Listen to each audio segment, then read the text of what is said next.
Arsenal lose 3 games on the bounce. Southampton 1, Arsenal 0. A Cristiano Ronaldo hat-trick saves Man United on the day from another embarrassing dropping of points. The top 4 race keeps everybody intrigued and engaged.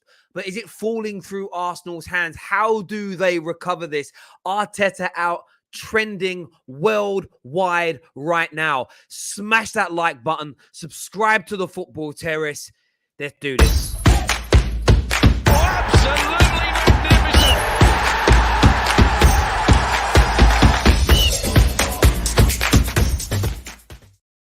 You can see there the updated league table. Manchester United go ahead of Arsenal in the league. Arsenal dropped to 6th.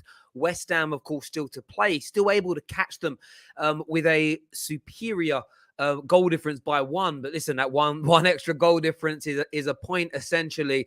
Arsenal staring down the barrel, sitting in 7th position as things stand. Over an 80% chance they had of making it into the top 4 just 5 games ago. 4 defeats in 5 games now for Arsenal Football Club. It goes from bad to worse. And of course, it's not a great day for us to be reviewing this with a brilliant FA Cup semi-final going on that I'm still looking at while I'm doing this. We're live after that as well. Liverpool, of course, leading 3-1. But Arsenal find themselves in all sorts of trouble. 11 defeats now this season. Just two to equal last year's. And there was certain improvement a few weeks ago. There were certain things that we were noticing about this Arsenal team. More resolute, harder to beat, better moving the ball forward. I have to say, that's now gone. That's now finished. That doesn't exist anymore. That doesn't exist. They've lost it. Man City are going through here to make it through. Ooh, they've missed a great chance there, Gabriel Jesus. Sorry, I will keep you updated. What a great save. Should be 3-2. But Arsenal don't have... Listen, Man United aren't mentality monsters either. We'll never claim for them to be. We're not. We're nowhere near mentality monsters. We're absolutely horrendous. We really, really are horrendous ourselves. Without Ronaldo, we were staring down the barrel at losing a nearly 38-year-old record today of not losing a league game after leading at half-time. I'm not even... It's old. That record's older than me.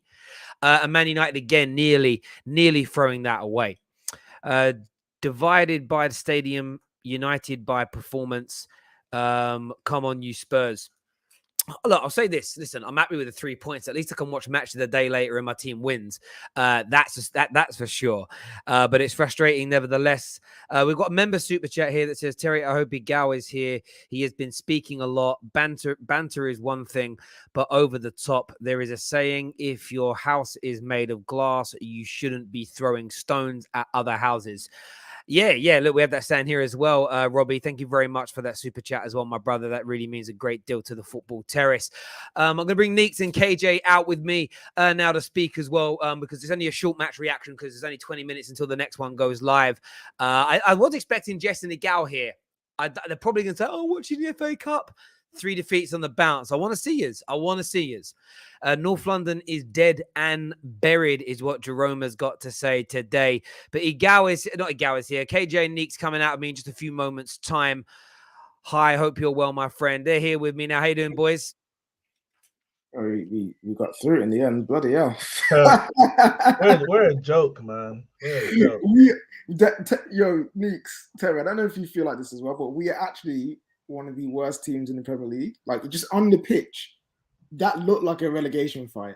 Absolutely. And we didn't look like the ones that were going to make it as well. That's what I'm saying. Like, Norwich were unfortunate not to get anything out of that game because we were poor. Yes, we got 2 early goals, but to give away 2 goals straight away in the manner that we did, the defending on those was horrendous. Sorry, Terry, I know you don't like the noises, so I'll close those. But yeah, the fact that we gave away the goals in the way that they did, the fact that you got Maguire booting Pogba in the head, how is that possible? I do not know. But like, this game just showed us what's wrong with Man United. Just the structures all over. With reality, AJ, you look at this game and you're like, so look at the results, should I say, and you're like, Arsenal lost, Spurs lost, Man United back in the fight for top 4. And yeah, on paper, mathematically speaking, cool. But as Have Hope says, math is overrated because we're watching the pitch. We're watching what's happening on that pitch. And if you want to be taken seriously in this top 4 race, you don't scrape a victory against Norwich at home, bottom club Norwich at home, and you take that and say, yeah, this is what's going to prove that we are ready to take top 4 from. And we've got tough games. We've got Liverpool, we've got Chelsea, we've got Arsenal, and this is the performance we're putting against Norwich. Yeah, let's be real. We're closer than we were, but I'm not confident top 4 at all. I've written it off already. If we get it, they've surprised me. That's the thing. If they get it, they surprise me. If we get it, that just shows how bad Spurs, Arsenal, and West Ham would have been. I mean, yeah, well, no West Ham. West Ham are a bit. They're punching already. And boys, I said that on the Spurs one. Sorry to interject. I said I want West Ham to get it because they're the only ones performing. They're actually performing above their level. Where Spurs are in and around it, but Arsenal and Man United are both two awful teams. When the pressure is on more than anything else, they just seem to not be able to handle it. And listen, Ronaldo, look, he was great today, getting his hat trick and all that jazz. But the rest of the team, just so many mistakes. And the fact we were playing a basketball game with Norwich, end to end with Norwich. It means it means on play it's an even game. That for me is just unforgivable. The win is. I'm happy with the win. I can watch match of the day later and know my team's gonna win. But performance-wise, awful. Jessie's coming on the minute when I see a camera come on. She's backstage. But I wanted to ask you guys about Arsenal now. 4 defeats in 5, 3 on the bounce. They had anyone who believed they'd improve like me. They had us all fall, didn't they? I'm not surprised. Like this game, I expected Southampton to get something from it. I literally after Spurs lost, I was like, well, Arsenal are different points anyway. So Arsenal fans don't get too excited. The Palace game before, I expected Palace to get something because that's a tough place to go. It's the Brighton one in between, of course, and a combination of those 2 games that you have to say, Arsenal are jokers. Arsenal are an absolute joke. And listen, I'm not going to go in on the team because the team never said, other than Arteta promising Willian Champions League in 3 years, the team never said we are the 4th best and we're going to get Champions League. It's the fans who, I don't have to name the names, but you know who you are, who are saying that top 4 is yours. Where are you, Spurs? Where are you, Man United? Man United are the worst team, this, that, whatever. And then 3 games later, here you are, bottom of this mini 3-way table. And if West Ham win, you're bottom of the 4-way. Arsenal are a joke, but I'm not surprised. I expected Southampton to get something. You know what it is? The Arsenal have improved. That have. There's no one's gonna deny that. But it was the fans of Arsenal who were basically saying their improvement is so good that top 4 is complete, and then also all we need is a few pieces and we're back to challenging. It's never gonna be that easy. I still think that there's a way back for them. You know what I mean? Again, their competition is Man United and Spurs, who are inconsistent, and West Ham, who have got they're busy right now. They've got a Europa League to go and win. You know what I mean? So they're going to be distracted. So there's still an opportunity for them to get top 4. But this should be a reality check for the Arsenal fans who kept saying that this is it. Everyone now, and the ones especially were like, oh, now you guys should do what we're doing.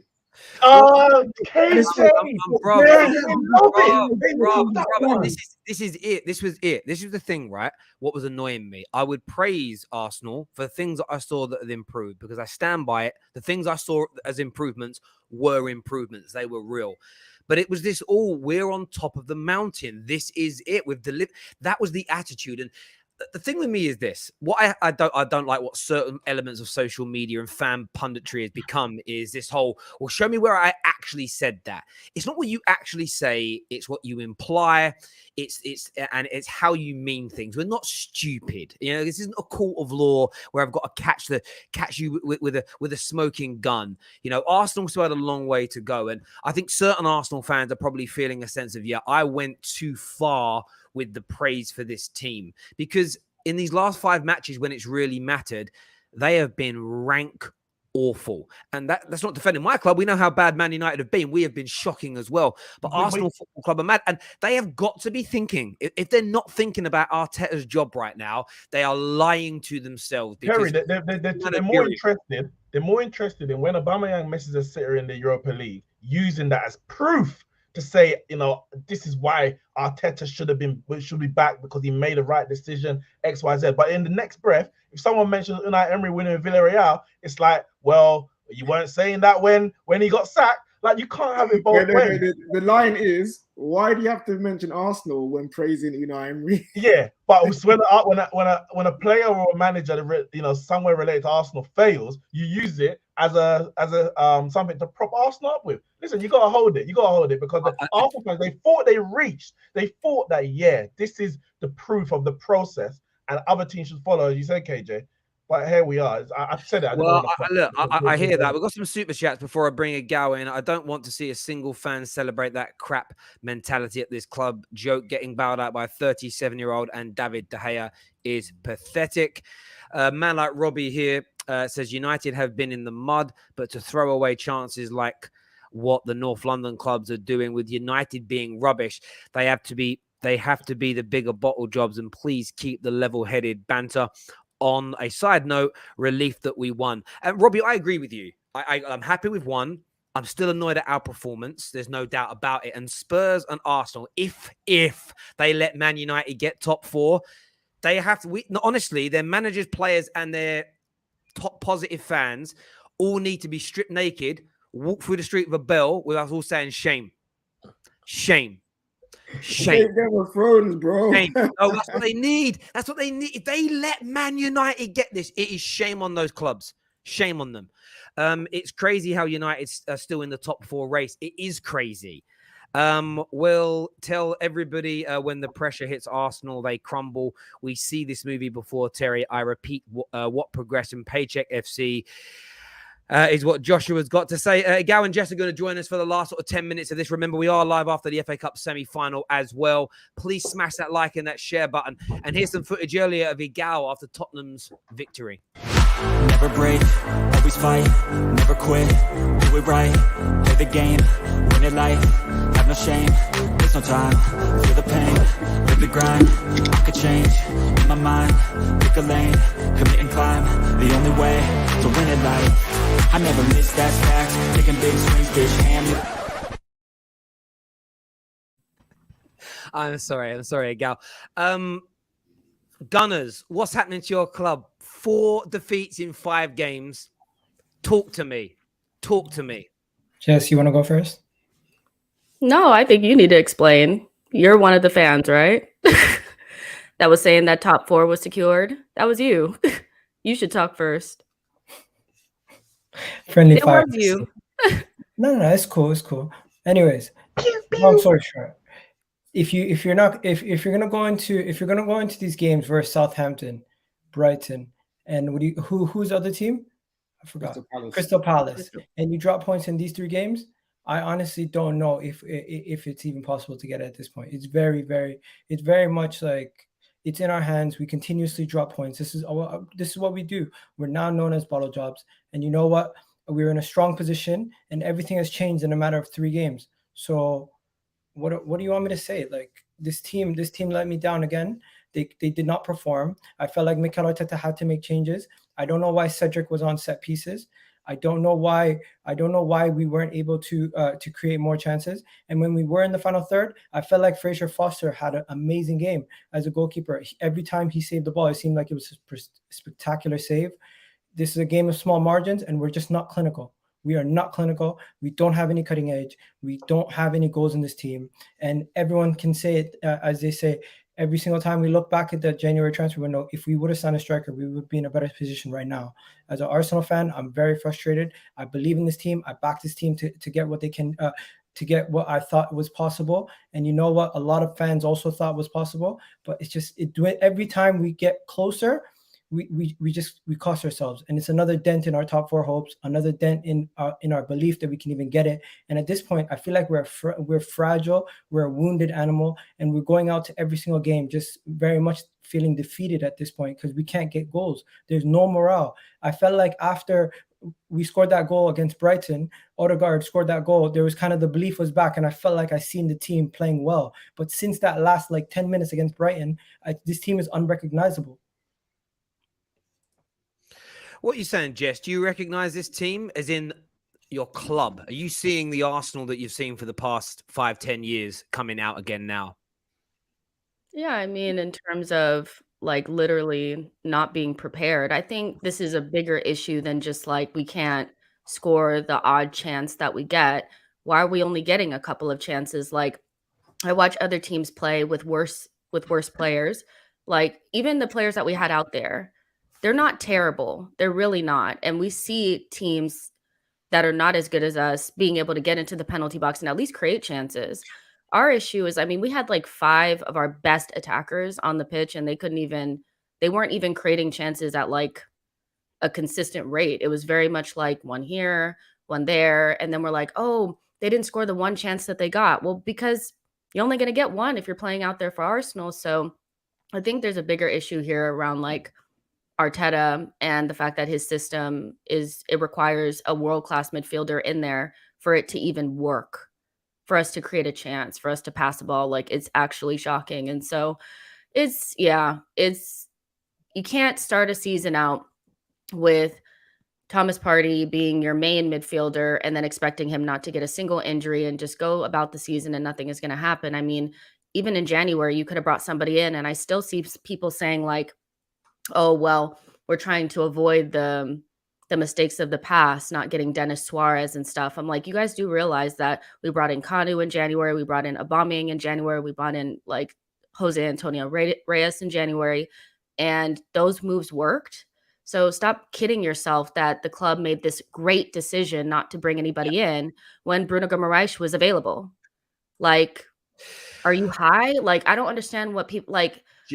Jay, you're bang. Sorry to interject. You're absolutely bang on with that. I want to say you're absolutely spot on with that. The mental gymnastics people were going through to try and make everything sound. They just want to back the club so hard, and I'm just like, I get it. Like when we're doing well, I want to give credit where credit is due. But when it's clearly falling apart and something is wrong, you have to call it out. And if this was Emery on a 3-game losing streak, people would be really like turning on him. And I still see people saying, well, we got the injuries, but Arteta was a part of the recruitment. He was one of the people that made the decision. Like everybody wanted to give him all this credit for recruitment, and making all these decisions, getting rid of Aubameyang, not bringing in midfielders, being patient.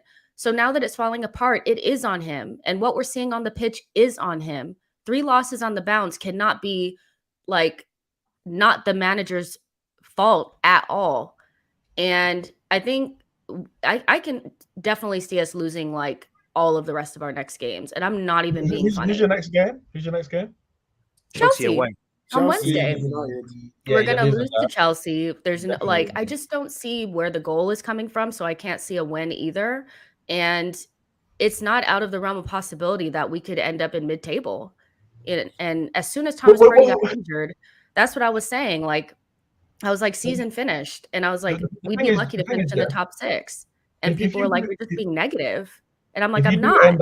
If you do end up 8th again, I think at that point, like, well, then Arteta needs to go. Like, yeah, I think if anyone who's backing Arteta has to look at it and say, really, what has been the real progress? Because you can look at, we were in the top 4 race longer this season than we were last year or whatever. But the end of the Premier League table never lies, as they say.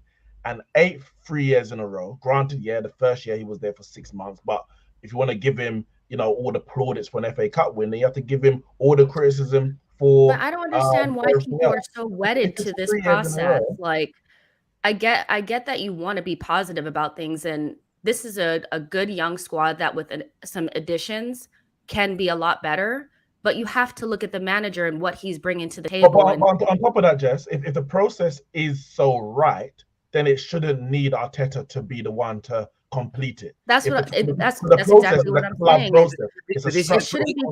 It shouldn't be contingent on him being there. I've said that from the beginning. I'm like, if he has to be there, it's not a good process. Like, we should be able to take him out and bring somebody in. And I just, guys, but the reason that argument gets thrown in that he has to be there is because when anything goes right, it's spun that, but that's Arteta that's done it. So they then put themselves. That's why I like when it comes to the TPFs, the toxic positivity fans, they're not worth your time and energy, because you can never have a conversation with them, because it's not about Arsenal anymore for them. It's about them being right. And that's all it's come down to. They are not Arsenal fans. They're trying to grow on social media. In terms of Arsenal, I know you're level-headed. My internet's messing me up. Sorry, Terry. And I know in your heart of hearts, Gal, you're also as level-headed as Jess. You just don't always want Let me tell you this. You know Arteta is not good enough as a coach. Let me tell you this, bro. You know Terry, he isn't. Honestly, 100%. Understand what I'm coming from. I give him credit when credit's due, and I criticize him when he needs to be criticized. Against Brighton, I fully said, you know what? He's fully at fault for that game. Against Crystal Palace, I made excuses for him. I hear you. Today, there's no excuses for him. Today, he's at fault again. And you know what? The players don't believe in what he's saying. Like, they're out there with zero belief. If the players are not playing for the manager, I'm not saying that they've down tools, but there's a definite lack of belief in what Arteta is telling them to do. They don't believe anymore. As soon as Thomas Partey went down, they stopped believing. That just shows he doesn't have a grip on this group. He really doesn't, because they don't believe. What was that run then before this? That really good run that you guys went on, and everyone was saying we had all of our players, and we were playing well. Like, on a sunny day when we have all of our players, we're good. But the value of a manager is what they can do when you're not having a sunny day. Every manager can coach a team like Arsenal with their best 11 and get the wins. But this is when you see the value of your manager, and he is failing massively. And people are, oh, it's the players. It's not. Those players are good players. They're not playing. Some of them are good. Some of them are good. Some of them aren't good. They're some good. of them, just some of those players are not. Okay, no, one second, KJ. Look at that team out there today. Cedric is not good. Okay, well, we're not talking about Cedric. We know who we're talking about. No, let's not be. No, what I'm saying is those are part of the players that are playing today that are. I'm not saying he's the. But Tomiyasu is injured. Let's keep it real. Like, Tomiyasu's injured. What I'm saying, but so Cedric has to play. Yeah, but what the point I'm making is that your losses are coming with when there's certain players in the team who are just not good. Like, Cedric is not good. Tavares I don't think anybody thinks he's good. Nketiah is not good. Like, there are some 3-2 with 4 minutes to go. 3-2 with 4 minutes of time to go. Sorry, I mean, we know who we're talking about. Saka, Emile Smith-Rowe, Martinelli. You know, we know who we're talking about. Thomas Partey. Like, we have good players. But then there's also an argument I would also say is that obviously when things are going good, I agree. And you know, it's a young team. Everything's fine and they look talented, etc. But the reality is they are a young team. So if you're relying on your young players to get you to the whatever the target is, it's gonna fall down, because young players are unable as a group to keep up that consistency over 38 games. No, and I was saying that early in the season, and that's why when people are like, fourth is ours, I'm like, you do realize if Lacazette stops playing well, those players are not going to score goals. Like, we were always going to lack goals. I'm confused. 1 second. Where do you stand with the manager right now? Do you want him to be? Do you want him to finish off the season and then we evaluate him at the end, or are you saying you want him gone right now? I'm confused. I mean, he's showing himself to be exactly who he was last season. Like, he really needed to go into this period and show us that he's not this guy that's going to double down on bad decisions, and he can get the team to play at a decent level even without his best 11. This is like PTSD from last season. It's the exact same thing. So if he's not learning, he's gotten better players. Like, we have better players than we did last season, but he's also chosen to get rid of players that could have been useful at this time because he can't use them. So for me, it's like, you finish outside of the top 6, you got to go. You have to. Like, you can't finish in 7th and get 200 million. But again, 1 second, Terry. Well, if he finishes 6th, Jess, you're keeping him because of the fact that there's been two spots. He's finished 2 spots higher than the season before. It should be about. I don't know why everyone else is speaking. I'm speaking to Jess here. Whoa! Now, don't be doing this, bro. Like, don't do that. Listen, Gal, I'm going to say this the other day. This is like measuring tiny penises again. This is literally. Hang on a minute. I'm so sorry. They nearly scored. Like, this is what I'm talking about. Like, if you finish 6th, but you have the same points as last year, same defeats, concede more goals, there is zero progression. Being 2 places better off in the league is because other teams regressed that season as well. You have not improved. And the fact that you were also in a position to make top 4 and you crumbled is a worse crime than previous seasons, because you were better than that. And when the pressure mounted up, you couldn't quite take it. Oh, Raheem Sterling. Sorry. Igal, I don't know what's going on with your computer today. I don't know what's going on with it either. I'm just gonna go like this. Cool. My point was not around where we draw the line for Arteta. Personally, at the end of the season, we reevaluate the situation and how the season ends. Right now, game by game, we lost this game, we go again the next game. I don't care that it's looking bleak. I don't care that we constantly drop points and the team is not looking well. We need to figure it out and get ourselves out of this rut. We cannot lose 4 games on the bounce. We need to look forward. These past 3 performances, I've seen so many red flags that I'm worried about the Chelsea game. I'm worried about the Manchester United game. But top 4 is still not over. As we've seen today, there's going to be hiccups. Top 4 is done. We cannot give up. Be real. We cannot give up. Because listen, Manchester United, hypothetically, if they would have given up, they're currently 2 points, but where are they? 2 points behind or 4 points behind? Even they can still get back into this race. So as a fan, I'm not giving up on this team. I'm going to continue to fight. And when the season's over, I can evaluate the whole situation fairly. At this moment in time, I think every single game, the emotions are getting the best of us, and it's going up and down every single game. It's ridiculous. The only person in this room after Tottenham just lost today, everyone was saying, you know what, it's ours for the taking. We're back in it. We're back in it. I don't know why they were saying that, because we were obviously going to lose this game. I just feel like it's just okay to be realistic. Like when we started the season, I thought we're probably the 6th best team in the league if we play the way that we're supposed to. So if we finish in 6th, then I'm kind of like, okay, well, we finished where we're supposed to. But we need European football. Like we need at least Europa League. That's my thing. And like, I know that they're not going to sack him if he finishes in his Europa League places. But if he finishes outside of those places and we're in Conference League or worse, I'm going to riot. Like he has to, like he has to step, like he really does, because he's a part of some of the good things that have happened over the last couple of years, but he's also been an issue because he's so new. And I don't know why people think like he can't be an issue when he's an inexperienced manager. He clearly has some culpability in this. Like, I don't know why it's so hard to say. Very true. Guys, the other game is about to end, so we will be switching across the other match reaction. Go to the Football Terrace homepage now and get ready. We'll probably talk more Arsenal Man United towards the end of that stream. It is over and Liverpool are through, so we'll see you on the other stream. Nice. This stream will take you to that stream, so stay with us. Don't go anywhere. Thanks, everyone, for coming on.